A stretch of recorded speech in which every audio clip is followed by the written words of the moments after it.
How many hours are you working at present? Does it ever wear you down with fatigue and stress? Have you ever thought about wanting to leave the rat race? Do you yearn for freedom and to do whatever you want in life? Then this is the video for you. Hi, welcome back to this channel where we cover psychology, medicine and life hacks. My name is Dr. Aziz. I'm a psychology graduate of Cambridge University and also a medical doctor. In this video, I'll be covering the New York Times bestseller, The 4-Hour Workweek by Tim Ferriss. It's a fascinating read in just under 500 pages, but don't worry, you don't have to read it because I've done the hard work for you and will be presenting all the key points in the next 7 minutes. Cut right to the chase, the goal of this book is unashamedly stated for you to become a member of the new rich. What the hell does a new rich mean? The new rich is a subculture characterized by financial freedom, mobility, and essentially doing whatever you want without being tied down by the daily grind. But here's the interesting part. You don't need to be a multimillionaire to live this life. You just need two things, more freedom and more time, and neither can be achieved by working a standard 40-hour week, or like some of us, an 80-hour week. Yay, go NHS. So what's the formula to join this elite class of freedomites?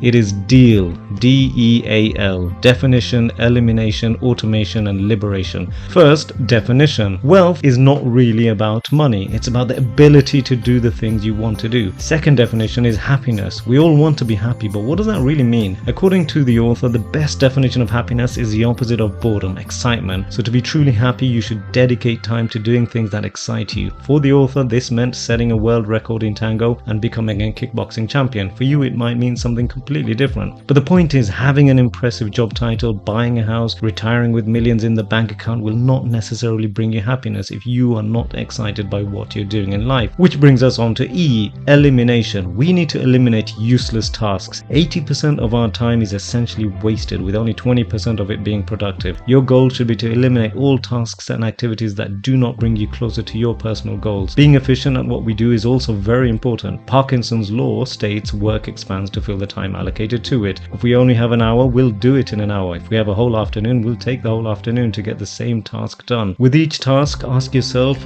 would I be happy if this task ends up being the only one I complete today? If the answer is no, then you should consider eliminating it. Eliminating time wasters are crucial to becoming more productive. Time wasters are not just people. We all have several of those in our lives, but any task that you can ignore without negative ramifications. All time wasters can and should be eliminated. One practical way of doing this is, rather than constantly being disrupted by every email, have regular times in which you will check and respond to messages en masse. In the book, it advocates checking and responding to emails twice a day. A comment from myself, this book was written in 2009 where emails were the major distraction. These days, the smartphone and social media are much bigger distractions. Consider getting time restriction apps, not responding to every ping and checking only at certain times. Once disciplined, those close to you will learn to work around this. If urgent, they will call you or talk to you face to face. The next step in productivity essentially means getting away from the office, because most of the time in the office is wasted. This is actually something that for most office workers is more feasible now after the pandemic than it was at the time this book was written in 2009. Nonetheless, the author suggests a 5-step approach to escaping your office. Number 1, increase your value to the company. Number 2, prove increased output when working remotely. Number 3, quantify the business benefit. Number 4, propose a trial period for this remote working. Number 5, expand the time you work remotely. We then move on to automation. What the hell does that mean? In a nutshell, getting a business to work with you putting minimal or no effort in, i.e. it should be running itself. In practical terms, it means delegate and outsource. Virtual assistants are a viable and recommended option. You can contract these from almost anywhere, Canada, India, Poland, as long as they have sufficient competence and communication skills. In the author's experience, India has proven a fertile and cost-efficient ground for hiring virtual assistants. Finding suitable virtual assistants can be trial and error. If they are not doing the job, you move on. But ideal virtual assistants do exist, and finding them is well worth the effort. Of course, there's no point having an automated system if you don't have a product to sell. The best way to do this is to find a niche in an area that you are familiar with. Design a product that will bring in as much money as possible with minimal effort from you. The author calls this a muse. Unlike a startup, your muse does not have to be run by you. You really don't want to be an entrepreneur, because then all your time will go on strategy meetings, leadership, management, and so forth. Example given of muses includes someone called Sherwood reselling sailor shirts with no personal investment, and the author himself setting up an internet company for a supplement which made him a fortune with minimal time investment. Whatever your muse turns out to be, it's important that you outperform the competition and demonstrate to customers that you're the best person to buy from. Tim Ferriss, the author, emphasizes credibility, such as obtaining a PhD. If this is not feasible, you can attend seminars and relevant courses. You do not have to be the greatest expert of all time, you just have to outperform your competitors and convince your customers. You have to test the market before making making or selling the product. Offer the hypothetical product to actual customers and see how they react. Going back to Sherwood, who sold sailor shirts, how did he know he would make a profit? He was already offering them on eBay even before he had them. This allowed him to gauge the demand. Once you've decided on your product, there are 4 key points. Summarize a product's purpose in 1 sentence. Remember Apple's iPod slogan, 1000 songs in your pocket? Simple, effective, and memorable. Number 2, make it as easy as possible for customers to decide to purchase your product. Don't overwhelm them with countless options, colors, and so forth. Number 3, give your product a high price. This not only gives your product a premium image, it also increases your profit margin and decreases likelihood of complaints. Those who can afford a relatively expensive product usually have money to spare on